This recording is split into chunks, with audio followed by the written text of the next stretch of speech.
Hello दोस्तों, क्या हाल चाल है। आई होप सब बढ़िया बढ़िया होगा।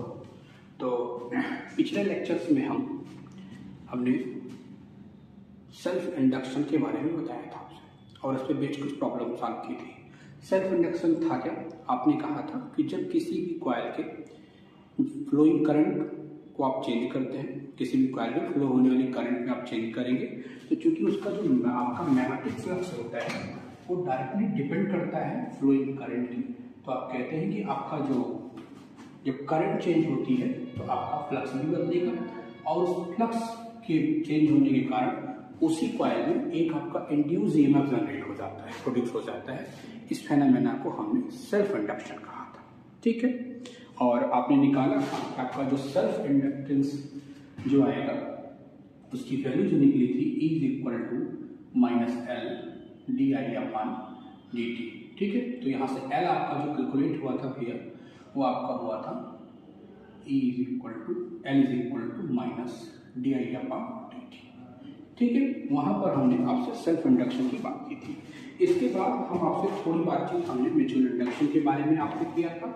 म्यूचुअल इंडक्शन था क्या, आप कहते क्या थे कि जब आपके पास कोई दो कॉइल, ठीक है, कोई दो कॉइल या दो आपकी सर्किट आपके पास क्लोज्ड लूप हो और एक ही मैग्नेटिक फ्लक्स में आप चेंज करें तो नेबरिंग कॉइल आपका जो होगा उस कॉइल में नहीं, नेबरिंग कॉइल में आपका एक इंड्यूस ईएमएफ जनरेट हो जाता है, प्रोड्यूस हो जाता है। इस फेनोमेना को म्यूचुअल इंडक्शन कहते हैं। तो इसको हमने आपको एक एग्जांपल के थ्रू समझाया था कि मान लीजिए कि आपके पास कोई ये आपकी एक सर्किट है, ठीक है, जिसमें आपने एक सोर्स ऑफ ईएमएफ यहाँ अटैच किया था, ठीक है, और यहाँ पर हमने वोल्टेज को वेरी कराने के लिए एक यहाँ पर, ठीक है, ये आपका पॉजिटिव था, ये नेगेटिव था, इसमें से करंट आपकी आई फ्लो होना शुरू हुई थी और एक दूसरी आपके पास सर्किट थी, ठीक है, जिसमें हमने कोई भी आपका सोर्स नहीं अटैच किया था। यहाँ पर हमने एक गैल्वेनोमीटर अटैच किया था, ठीक है। हम देखते क्या है कि जब इसको से सर्किट 1 और इसको से सर्किट 2, ठीक है, हम क्या देखते हैं कि जब हम इस सर्किट C1 में फ्लोइंग करंट में कोई चेंज करते हैं तो इस गैल्वेनोमीटर में डिफ्लेक्शन शो होने लगा था, ठीक है। तो इस फेनोमेना को हम क्या कहते हैं, म्यूचुअल इंडक्शन। ऐसा क्यों होता है, म्यूचुअल इंडक्शन के कारण होता है, क्योंकि जब आप इस कॉइल के फ्लोइंग करंट में आप चेंज करेंगे तो क्या होगा कि यहाँ पर एक इसका जो मैग्नेटिक फ्लक्स होगा वो चेंज होगा और जब मैग्नेटिक फ्लक्स आपका चेंज होगा तो आपकी जो नेबरिंग कॉइल होगी इसमें इंड्यूस ईएमएफ जनरेट होता है, ठीक है। और डेवलप जो इंड्यूस ईएमएफ था इसकी जो वैल्यू आपको मिली थी E=-M di/dt मिला था, ठीक है। यहाँ तक हम आपसे बातचीत कर चुके थे, ठीक है। फिर हमने आपको वहां पर भी बताया था कि M21 ये बराबर किसके होगा, M12 को, इसी को रेसिप्रोसिटी थ्योरम कहते हैं। तो आज हम टॉपिक यहीं से स्टार्ट करते हैं, ठीक है।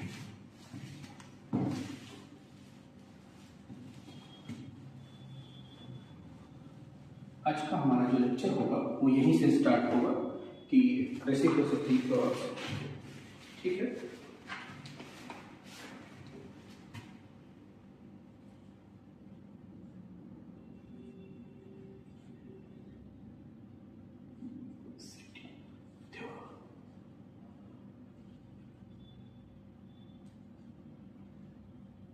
रेसिप्रोसिटी थ्योरम आर को म्यूचुअल इंडक्टेंस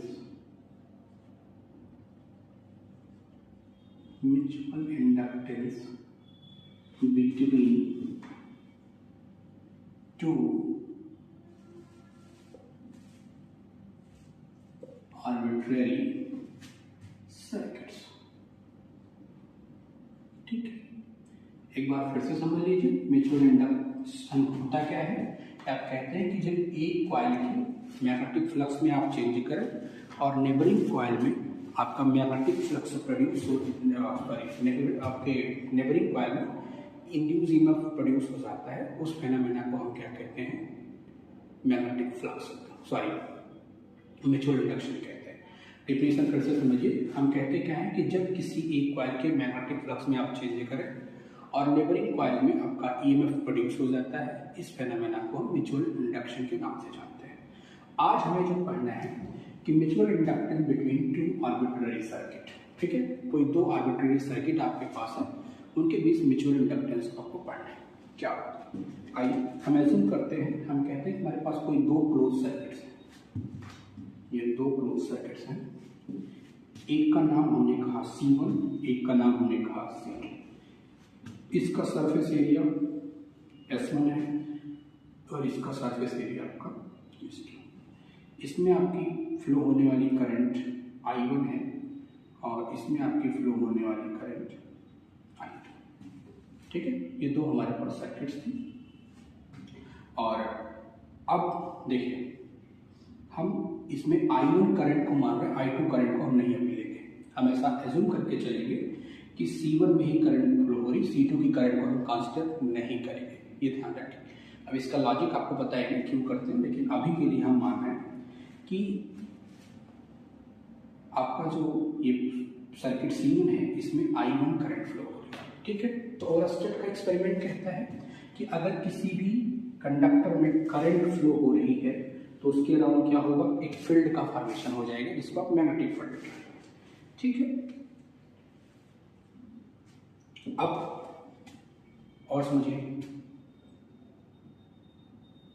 एक करंट एलिमेंट हम ले रहे हैं dI1 इसका, और इसका करंट एलिमेंट ले रहे हैं dI2, ठीक है। इनके बीच की डिस्टेंस हमने कह दिया ये R12 है, ये आपका करंट एलिमेंट है, ये पहले सर्किट का करंट एलिमेंट है, ये दूसरे सर्किट का। दोनों सर्किट के जो करंट एलिमेंट हैं इनके बीच का आपकी जो डिस्टेंस है वो R12, ठीक है।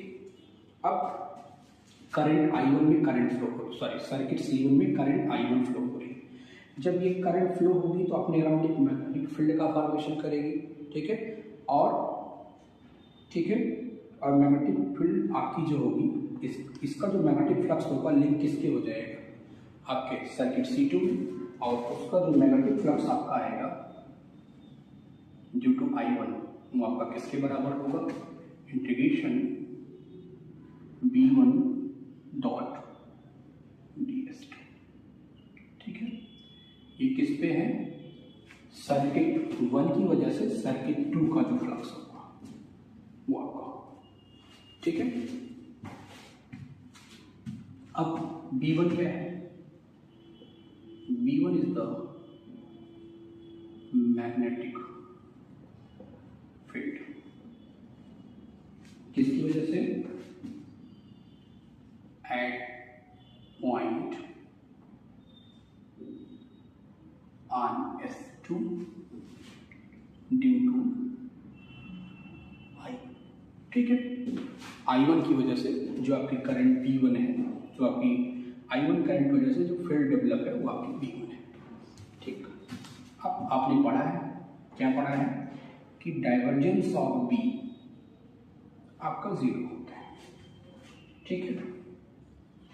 डाइवर्जेंस ऑफ B आपका 0 होगा और B आपका किसके बराबर होता है, कर्ल ऑफ A, या इसी को आप ऐसा लिख सकते हैं,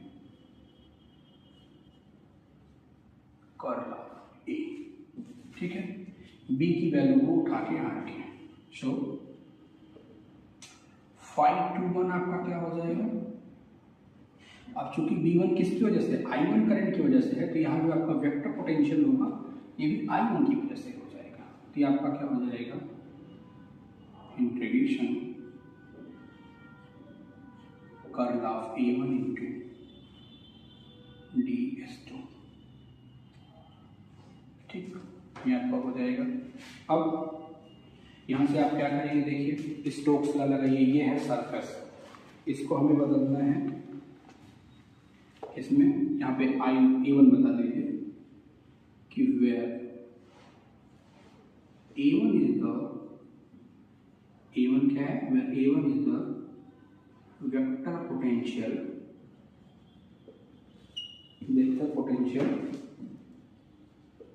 एट C2 ड्यू टू किसके, ड्यू टू I1। भैया क्लियर हुआ? आपने काफी सोचिए, आपने एज्यूम क्या किया था, आपने कहा था हमारे पास दो सर्किट हैं, एक सर्किट C1 है, दूसरी C2 है, ठीक है। आपने कहा सर्किट करंट C1 में I1 करंट है, इसमें I2 करंट है, और दो करंट एलिमेंट हमने ले लिया di1 और di2, इनके बीच की डिस्टेंस R12, ठीक है। हमने इनिशियली सर्किट C1 को मान के चले हैं। हमने कहा कि जब इसमें I1 करंट आपकी फ्लो होगी तो ये अपने अराउंड एक मैग्नेटिक फील्ड आपकी क्रिएट करेगी, और इसकी मैग्नेटिक फील्ड की वजह से जो मैग्नेटिक फ्लक्स होगा वो एसोसिएट हो जाएगा किसके, आपके सर्किट C2 में। उसकी वैल्यू आपकी फ्लक्स की क्या हो जाएगी, 5:1 आपका हो जाएगा V1.ds2। अब V1 यहाँ पे क्या था, magnetic field produce by I1। अब चूंकि आपने पढ़ा है कि सिंस डाइवर्जेंस ऑफ B आपका 0 होता है and B is equal to curl of है, ठीक है। तो आपने इस डिफिनीशन को उठा के यहाँ पर पुट कर दिया। A1 क्या था, vector potential at C2 due to I1, ठीक है। तो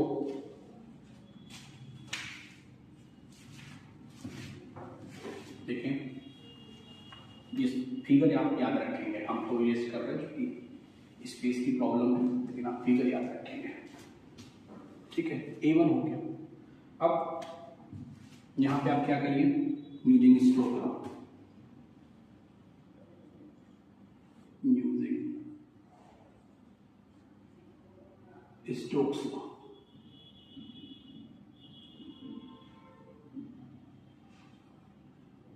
स्टोक्स लॉ क्या कहता है कि आपका ये S2 curl of A1 ds ये बराबर किसके हो जाएगा, A1 डॉट dl के हो जाएगा, ठीक है। सो आपका ये 5:1 कितना हो जाएगा भैया, इंटीग्रेशन A1 dl, ये आपका S2, ठीक है। ये आपका अब L2 हो जाएगा, लाइन इंटीग्रल है तो ये L2, ठीक। अब A1 की डिफिनीशन हमने बताई है, बट A1 आपका क्या है, A1 आपका होता है, A1 आपका है μ0/4 पाई I1 इंटीग्रेशन आपका क्या हो जाएगा dl2 अपॉन,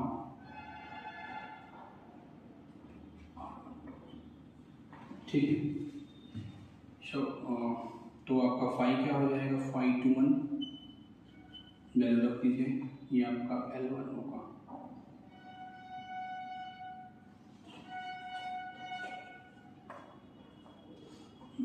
ये L1 होगा, चूंकि ये I1 की वजह से L1 हो जाएगा, यहाँ रख दीजिए, ये आपका हो गया इंटीग्रेशन L2 μ0/4 पाई I1 L1 dl1 R12 dot dl2 हो गया, ठीक है। तो ये आपका 5:1 दिख रहा है नीचे, एक मिनट, 5:1 आपका जो हो जाएगा। अब देखिए दोनों इंटीग्रेशन एक साथ ले लेते हैं, से इसको चूंकि L1 है तो हम सर्किट C1 कह दे रहे हैं, इसको सर्किट C2 कह दे रहे हैं, एक मिनट, जो कांस्टेंट टर्म है उसको बाहर खींच लेते हैं। आपका कांस्टेंट कितना होगा, μ0/4 पाई I1 इंटीग्रेशन आपका ये L1 के स्थान पे हम यहाँ पर C1 करते हैं, C1 मतलब फॉर सर्किट C1, ठीक है। इसको C2 कर दे रहे हैं, और आपका आएगा कितना, d1 डॉट dl2 अपॉन, ठीक है। ये आपका फ्लक्स हो गया।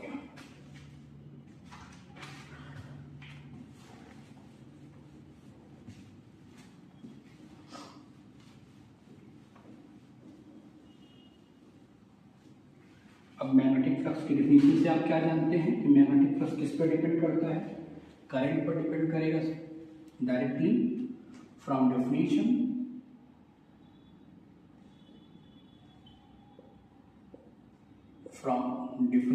क्या जानते हैं हम कि phi to 1 directly depend on I1। तो आपका phi to 1 किसके बराबर हो जाएगा? M21 I1 के। ठीक है, तो इसको इक्वेशन नंबर 1 मानते हैं, इसको 2 मानते हैं। तो फ्रॉम इक्वेशन नंबर 1 एंड 2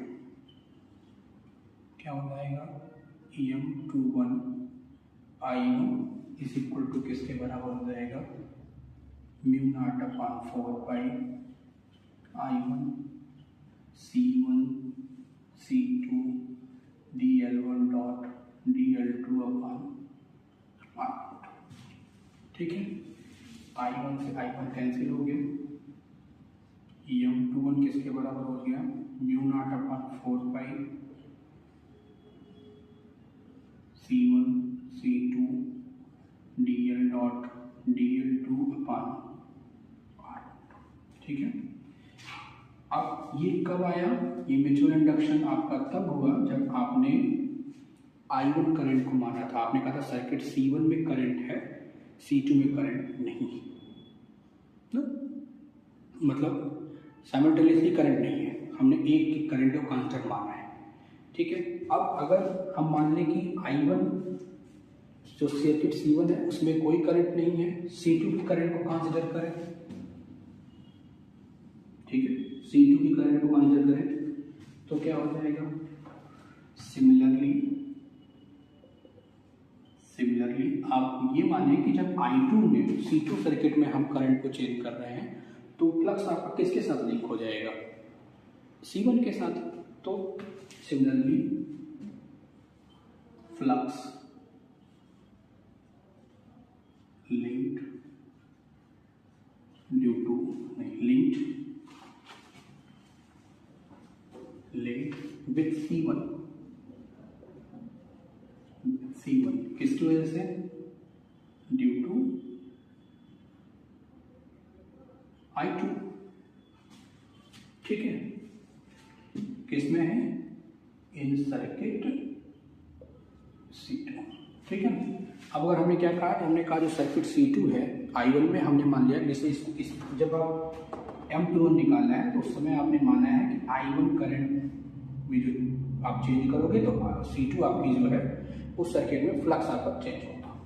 ठीक है, तो इसमें C1 में आपने माना कि जब इसको डिफाइन कर रहे हैं तो C1 करंट में जो C1 में करंट है उसको आपने कंसीडर किया, C2 में करंट को कंसीडर नहीं किया। सिमिलरली अगर ऐसा ही हम कर दें कि C1 में जो फ्लोइंग करंट हो उसको हम ना माने, हम कहें कि वहाँ करंट नहीं है, और C2 में जो करंट हो उसको हम कंसीडर करके बात करें, तो आपका जो मैग्नेटिक फ्लक्स डेवलप होकर आएगा उसकी जो वैल्यू आएगी निकालेंगे आप M12, उसकी बराबर कितनी आएगी? म्यू नॉट अपॉन 4 पाई C1 C2 dl1 dl2 upon R21। देखिए चूंकि डॉट प्रोडक्ट है तो आपने पढ़ा होगा कि A dot B is equal to किसके बराबर होता है? B डॉट A के। तो ये तो दोनों बराबर हो गए। ठीक है, दोनों लेंथ एलिमेंट्स आपके जो हैं ये दोनों बराबर होंगे। ठीक है, अब बात करते हैं R12 और R21 की। R12 और R21 थे क्या? सिंपली आपने अगर फिगर आपने देखा होगा कि फिगर आपकी यही तो दो थे, दो आपने आर्बिट्ररी क्लोज सर्किट मानी थी, और R12 क्या था? आपका जो पहला लेंथ एलिमेंट था और दूसरे आपके लेंथ यानी करंट एलिमेंट के बीच की डिस्टेंस थी। ठीक है, करंट एलिमेंट के बीच की डिस्टेंस थी, तो ये आप कहेंगे कि S R12 equal to R2। क्यों? इट्स सिंपली क्या है भैया? सिंपली द सेपरेशन बिटवीन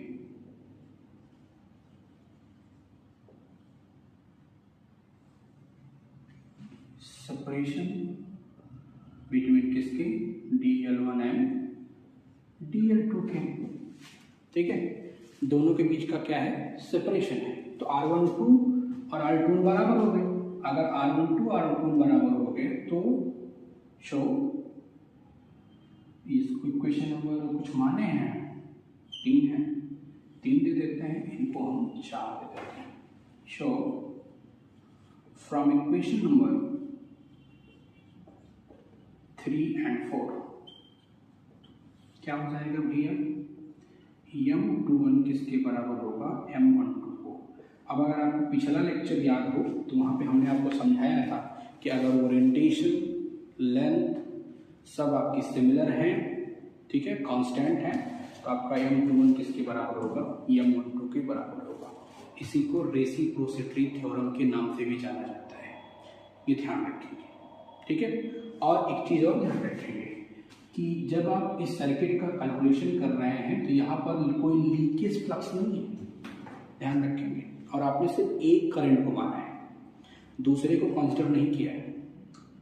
जब आप इस कैलकुलेशन को कर रहे हैं उस समय आपने ये मान रखा है कि सर्किट आपकी C1 में करंट है, C2 में नहीं है, या C1 में करंट है, सॉरी, या तो अगर C1 में है तो C2 में करंट नहीं को कंसिडर नहीं किया है, और C2 से आपने जब कैलकुलेट किया तो C1 की करंट को कंसिडर नहीं किया है।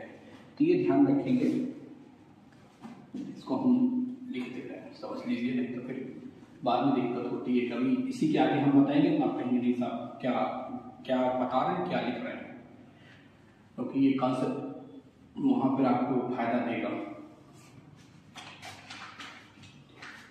In this case,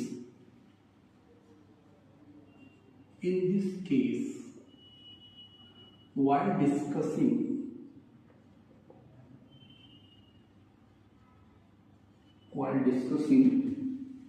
the magnetic flux,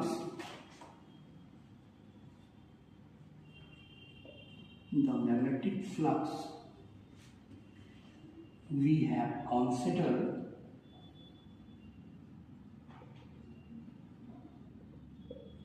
considering one current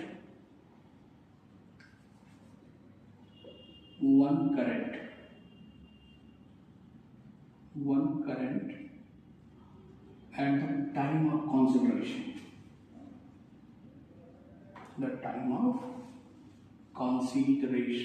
जब आप इस आर्टिकल को प्रूव कर रहे हैं तो उस दौरान आपने क्या माना है, आपने सिर्फ एक करंट को माना है, ठीक है ना, सिर्फ एक करंट को, I1 या तो I2, ठीक है। अगर दोनों करंट आपकी साइमल्टेनियसली हो रही हैं तो क्या होगा,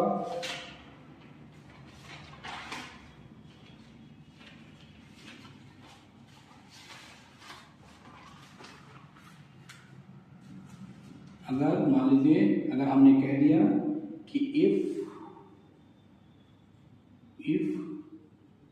there are currents in two coils simultaneously,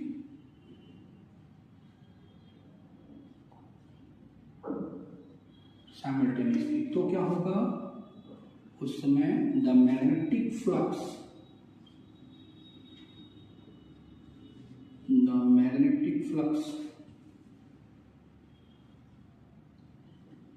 linking in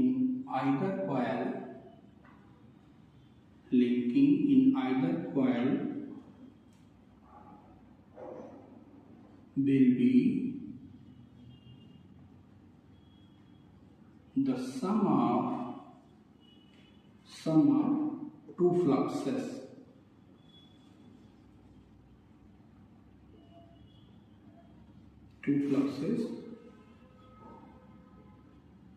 which exist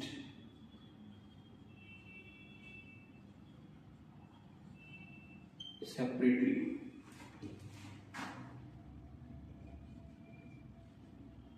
ठीक है, ऐसा क्यों होगा, क्योंकि आपने पढ़ा है कि आपका जो लॉ ऑफ सुपरपोजिशन होता है वो मैग्नेटिक फ्लक्स के लिए अप्लाई होता है। ध्यान से हमारी बात को समझ लीजिए। अभी आपने जो ये रेसिप्रोसिटी थ्योरम में कहा है, इस थ्योरम को प्रूव करते समय आपने माना है कि आपकी एक ही करंट को, आपने अभी हम डिस्कस कर रहे थे ना, एक ही करंट को एक टाइम माना है। जब आप M21 निकाल रहे थे उस समय आपने कहा कि सर्किट C1 में करंट है, C2 में कोई करंट नहीं है। जब M12 निकाल रहे थे उस समय आपने कहा कि सिर्फ I2 है, I1 को नहीं कंसिडर किया था। ठीक है, तो वही हमने बताया यहाँ पर कि इस केस में, in this case while discussing the magnetic flux we have considering one current at that time.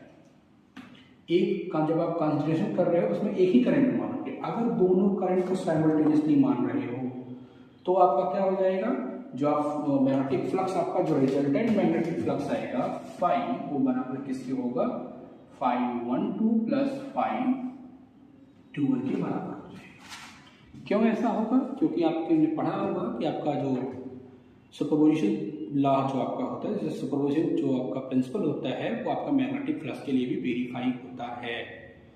ये ध्यान रखेंगे आप। ठीक है भैया, ये आर्टिकल हो गई। ठीक है, अब इसके बाद अगली आर्टिकल पढ़ते हैं।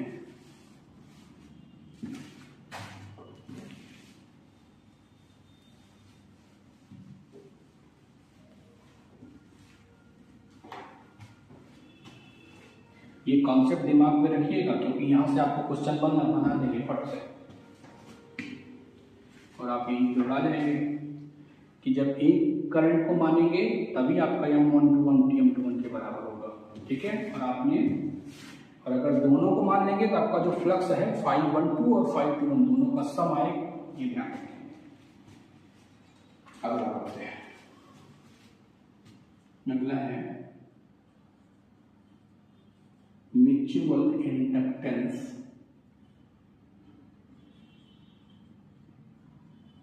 इंडक्टेंस ऑफ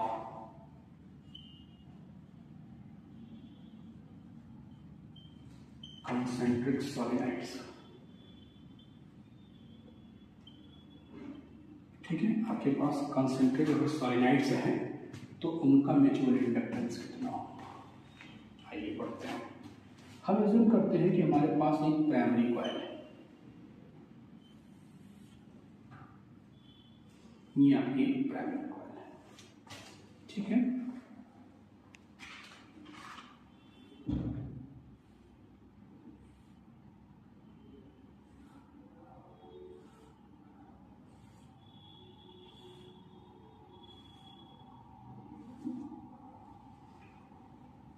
ये प्राइमरी कॉइल है। ठीक है, से इसमें I1 करंट फ्लो हो रही है। ठीक है, और इसमें NP नंबर ऑफ लूप है पर यूनिट लेंथ। कितने? NP number of loop per unit length. ठीक है, और इसी पे एक आपकी दूसरी कॉइल, ये इसी पे एक दूसरी कॉइल हमने पाउंड कर दी है। ठीक है, ये आपकी दूसरी कॉइल है से यस। ठीक है, इसमें NS नंबर आप लोग समझिएगा बात को।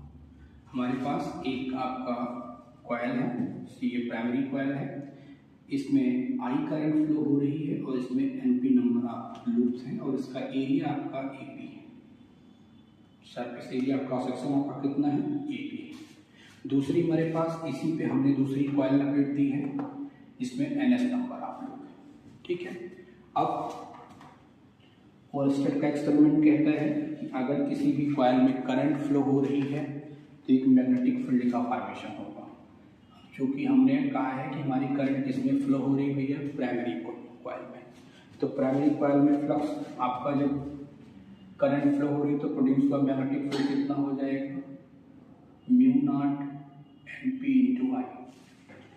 कोई क्वेश्चन नंबर 1 का। ठीक है, ये आपकी कब है? जब प्राइमरी में I करंट फ्लो हो रही है।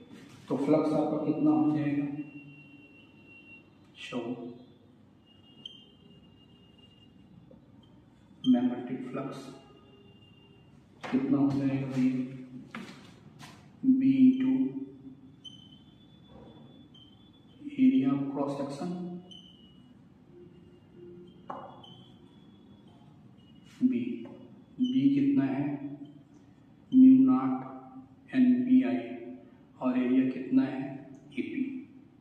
ठीक है, इसको इक्वेशन नंबर 2 कह देते हैं।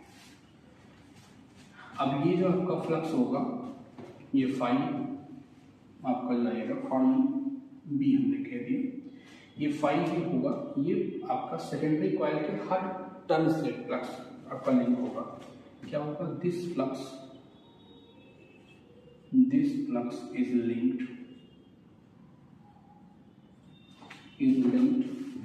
with each turn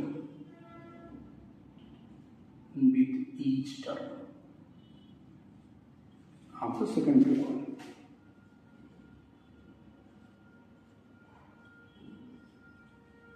secondary coil, ठीक है। सारे टर्म्स आपने कहा कि ये जो आपका फ्लक्स होगा सेकेंडरी कॉइल के जितने आपके टर्म्स होंगे सबसे लिंक होगा, शो। तो क्या होगा, अब देखिए एक चीज और मान लेते हैं यहाँ पर कि जब इसमें क्या होगा कि जब फ्लक्स आपका एन जो प्राइमरी कॉइल का फ्लक्स है जब सेकेंडरी में लिंक्ड हो रहा है उस दौरान कोई भी लीकेज नहीं है, कोई भी फ्लक्स आपका कोई लीकेज फ्लक्स नहीं है। let there is no leakage flux. हमने क्या किया कि यहाँ पर कोई लीकेज फ्लक्स आपका नहीं है, ठीक है। तो क्या हो जाएगा, ये जो फाई बी टोटल होगा ये किस पे अपीयर हो जाएगा, लिंक्ड हो जाएगा सेकेंडरी पर, और ये किसके बराबर हो जाएगा, देयरफॉर flux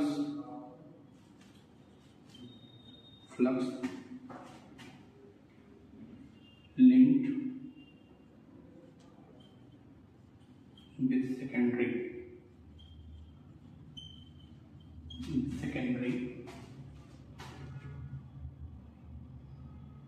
solenoid is निकल दिया फाई बी डैश है, किसके बराबर हो जाएगा भैया, एन एस फाई बी के, क्योंकि आपने क्या लिखा है ये फ्लक्स आपका सेकेंडरी कॉइल के ईच टर्न से साथ होगा। सेकेंडरी में कितने फ्लक्स हैं, एन एस के टाइम्स आप इसके हो जाएगा, तो आपने निकाला है ये क्या हो जाएगा, mu naught N P N S I A P. ठीक है, इसको इक्वेशन नंबर 3 कहते हैं। अब क्या हो जाएगा, अब इस सेकेंडरी कॉइल में इंड्यूस ईएमएफ जनरेट होगा, उसकी वैल्यू क्या होगी,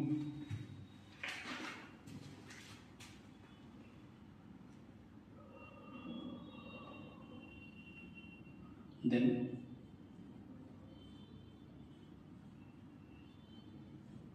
इंड्यूस्ड ईएमएफ कितना हो जाएगा, definition E is equal to किसके, फैराडे लॉ से डैश dV dt के, और E कितना आया है minus mu naught N P N S A P और D I upon D T, ये इतना E आ गया। ठीक है, जब आपने क्या कहा कि प्राइमरी पे हमने सेकेंडरी को लपेट दिया, ठीक है, तो इतना इंड्यूस ईएमएफ हो गया। और we know that from Faraday law E किसके बराबर होता है, minus M D I upon D T. अभी आपने कहा कि जब साइमल्टेनियसली करंट हम नहीं मानेंगे तो M12 वो M21 के बराबर होगा, तो हमने इसको M कह दिया यहाँ पर। तो शो M कितना हो जाएगा आपका, mu naught N P N S A P हो जाएगा, इतना म्यूचुअल इंडक्टेंस आपका हो जाएगा। ठीक है। ये आपका हो गया। अब अगर हम इसी पे क्या कहते हैं कि आपने जो सेकेंडरी को जो किसी ऐसे मटेरियल पे हमने लपेटा है जिसका परमिबिलिटी कितनी हो, परमिबिलिटी आपकी म्यू, तो क्या होगा। अभी तो ये तो था आपने किसी मटेरियल पे नहीं लपेटा था, अगर ऐसे मटेरियल पे लपेट दें जिसकी परमिबिलिटी म्यू, तो क्या होगा। लिखेंगे कि if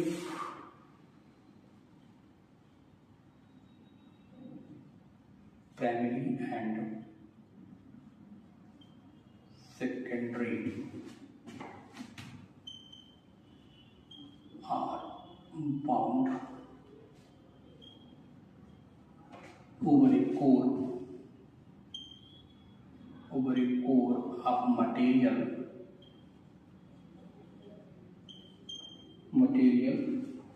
having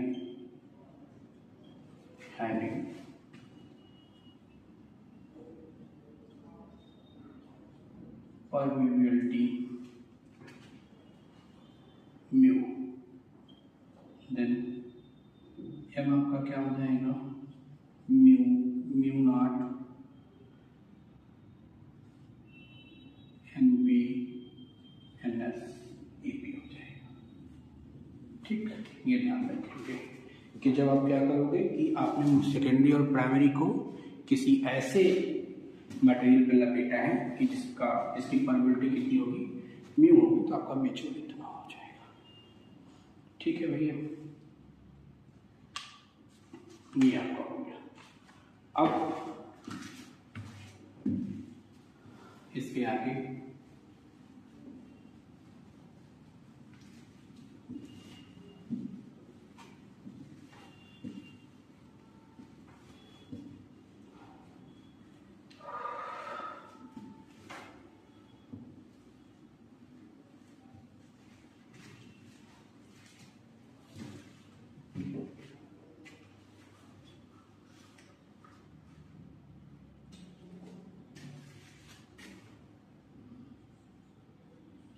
relation between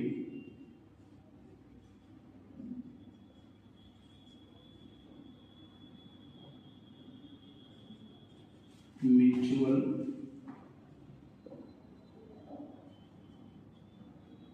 inductance and self-inductance।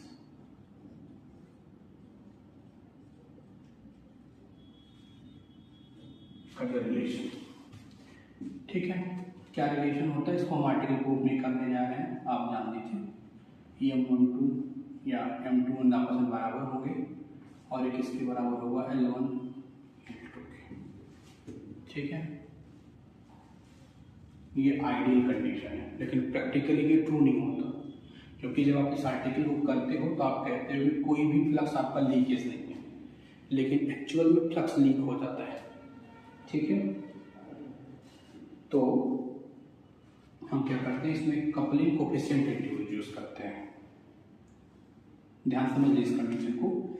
ये कंडीशन आपकी तब वेरीफाइड है जब आपका कोई भी लीकेज फ्लक्स नहीं है, लेकिन आइडियली आप जानते हैं कि आपका फ्लक्स लीक हो जाता है, तो इसके लिए आप एक कपलिंग कोफिशिएंट यहाँ पर लगाते हैं, और वो कपलिंग कोफिशिएंट आपका क्या होता है, m = k root L1 L2। ठीक है, if coupling is positive, coupling को पॉजिटिव कब कहते हैं, कोई भी कपलिंग आपकी पॉजिटिव कब कही जाएगी, कि जब उसमें फ्लोइंग करंट की डायरेक्शन सेम हो। ठीक है, फ्लोइंग करंट की डायरेक्शन सेम हो, ध्यान रखें क्या होगा, if I1 and I2 are same direction. ठीक है, अगर I1 और I2 की डायरेक्शंस क्या होगी, सेम हो, या आर फ्लक्स आपका सेम, क्या हो, fluxes L1 and L2 are same direction. ठीक है, किसी भी कपलिंग को आप पॉजिटिव कपलिंग कब कहोगे, कि जब I1 I2 की डायरेक्शन सेम हो या फ्लक्सेस की डायरेक्शन सेम हो, तो अगर कपलिंग आपकी पॉजिटिव है तो K की वैल्यू क्या होती है भैया, प्लस। फॉर नेगेटिव कपलिंग,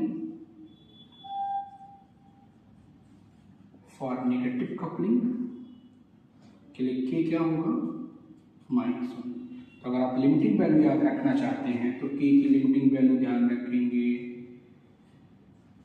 इसी के बीच में लाई करती है। कपलिंग कांस्टेंट आपका कपलिंग कोएफिशिएंट जो होगा उसकी वैल्यू क्या होगी, -1 या प्लस। ये याद रखिएगा, ये भी पूछा जाता है, ये रिलेशन भी पूछा जाता है, ध्यान रखेंगे। आपको दोनों दिया रहेगा, लेकिन ये प्रैक्टिकल कंडीशन है, ये आपकी आइडियल कंडीशन है, ठीक है। ये आइडियल कंडीशन यही है, और लेकिन चूंकि आप ये तब वेरीफाइड है जब आपका कोई फ्लक्स नहीं हो, मतलब फ्लक्स लीक ना हो, लीकेज फ्लक्स आपका 0 हो, और लेकिन आइडियली ऐसा होता नहीं है, तो इसलिए ये ठीक, ये ध्यान रखेंगे, ठीक है। और किसी कपलिंग को आप पॉजिटिव कब कहेंगे, कि जब I1 I2 की डायरेक्शन सेम हो या लिंक जो फ्लक्स है वो आपके सेम डायरेक्शन में हो। नेगेटिव कपलिंग कब होगी, जब I1 I2 की डायरेक्शन अपोजिट हो, या फ्लक्सेस आपके जो L1 L2 है दोनों की डायरेक्शन अपोजिट हो, तो आपका K की वैल्यू -1 या +1 दो होगी, ठीक है। अब अगर दो आपकी सर्किट्स हैं और दोनों एक साथ इंटरैक्ट कर रही हैं तो उनकी एनर्जी क्या होगी,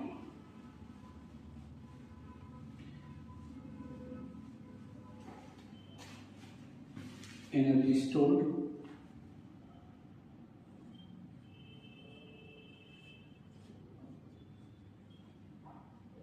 energy stored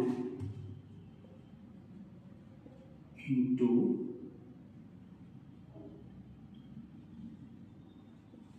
interacting circuit.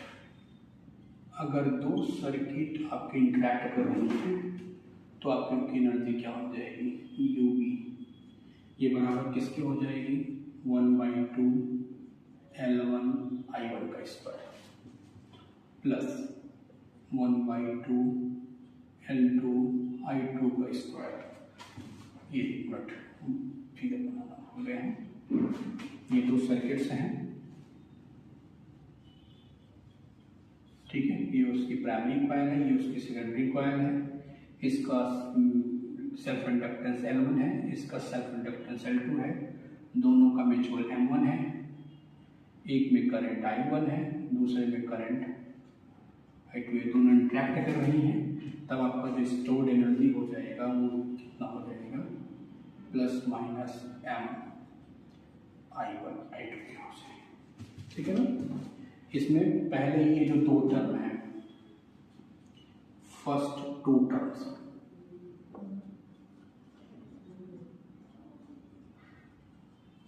First two terms क्यों होंगे, एनर्जीज ड्यू टू सेल्फ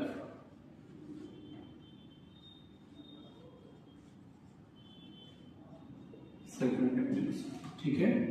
और लास्ट का आपका जो थर्ड टर्म है ये म्यूचुअल के कर रहा हूं, energy rising from mutual, from mutual induction, ठीक है। ये आपका हो जाएगा भाई। यहाँ पर तीन टर्म आपको मिलेंगे। ये पहले दो टर्म जो हैं ये क्यों है, energy arises due to the self inductance की वजह से है, और आपके जो थर्ड टर्म है ये energy arising from mutual inductance की वजह से, ठीक है। ये ध्यान रखेंगे। ये दोनों आर्टिकल हम प्रूफ नहीं कर रहे हैं, क्योंकि आप जानेंगे कि क्योंकि यहीं से आपको सीधा सीधा क्वेश्चन बनना है कि अगर आपके दो सर्किट्स इंटरैक्ट कर रही हैं तो आपका उनकी पोटेंशियल एनर्जी क्या हो जाएगी ये बता दें। प्लस माइनस साइन क्या होगा, यहाँ पर कपलिंग पॉजिटिव होगी तो प्लस, नेगेटिव होगी तो माइनस, ठीक भैया। ये आज इतना है। आज हमने आपने जो पढ़ा है वो हम पढ़े क्या हैं कि हमने पढ़ा कि अगर कोई दो आर्बिट्रेरी सरफेस हो, सर्किट्स हो, उनके बीच का म्यूचुअल इंडक्टेंस बराबर होगा। शर्त क्या है कि जब आप एक करंट को कंसीडर करेंगे, दोनों करंट को साइमल्टेनियसली अगर आपने कंसीडर कर लिया दोनों सर्किट्स में, तो आप कहते हैं आपका फ्लक्स इंडिविजुअल फ्लक्स के सम के बराबर हो जाएगा। ठीक है। फिर हमने सोलेनॉइड एक ही आपके, अगर दो सोलेनॉइड आपस में बाउंड है, कोएक्सियल है, तो आपने उनके लिए मैग्नेटिक जो आपका म्यूचुअल इंडक्टेंस था वो आपने कैलकुलेट कर लिया। फिर हमने पढ़ा कि अगर आपके म्यूचुअल इंडक्टेंस और सेल्फ इंडक्टेंस के बीच का रिलेशन क्या होता है, वहाँ पर भी आपने बताया कि चूंकि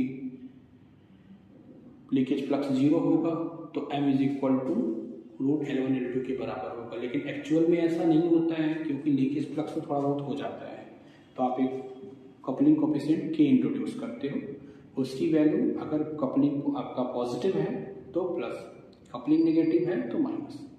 हमने बता दिया कि आप कब कपलिंग को पॉजिटिव मानते हो, कब नेगेटिव मानते हो। जब सर्किट करंट डायरेक्शन सेम होगी दोनों सर्किट्स में तो आपका वो कपलिंग पॉजिटिव है तो प्लस साइन के साथ आएगा, और अगर आप कह दोगे नेगेटिव है तो क्या होगा, मतलब डायरेक्शन करंट की अपोजिट है, ये हो गया। और अगर आपके दो सर्किट इंटरेक्ट करें तो इंटरेक्शन की वजह से आपकी जो एनर्जी स्टोर होगी दोनों सर्किट्स में वो ये होगी भैया।